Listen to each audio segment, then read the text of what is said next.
মার্কিন পপ তারকা Taylor সুইফটের concert মানেই যেন শ্রোতাপ্রিয় মানুষের ঢল। কদিন আগেই পাহাড় পর্যন্ত দখল করে বসেছিল এই শিল্পীকে শুনবে বলে। সেই তারকার বাতিল হলো পরপর 3 কনসার্ট।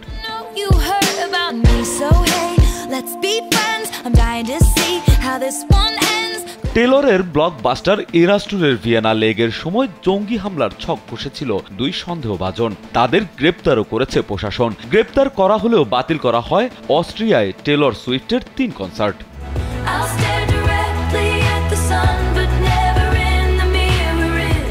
এদিকে মার্কিন পপ তারকার কনসার্ট বাতিল করার সিদ্ধান্তে স্বাভাবিকভাবেই ভেঙে পড়েছেন ভক্তরা। যমুনা রেফ্রিজারেটর, খাবার ফ্রেশ তো লাইফ জম্পেশ। সেই সঙ্গে আরও একটি উদ্বেগ তৈরি হয়েছে, কারণ এই বড় বড় কনসার্টগুলোকেই নিশানা করছেন সন্ত্রাসবাদী এবং উন্মত্ত হত্যাকারীরা। ফলে নিরাপত্তা সংক্রান্ত প্রশ্ন থেকেই যায়।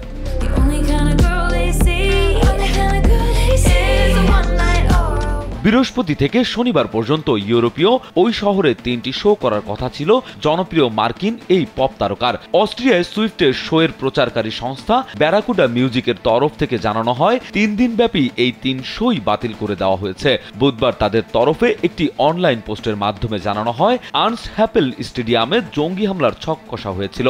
এই বিষয়ে সিলমোহর দিয়েছেন সরকারি অধিকারীরাও। তাই সকলের নিরাপত্তার কথা মাথায় রেখেই শো বাতিল করা ছাড়া তাদের পক্ষে আর কোনো উপায় ছিল না।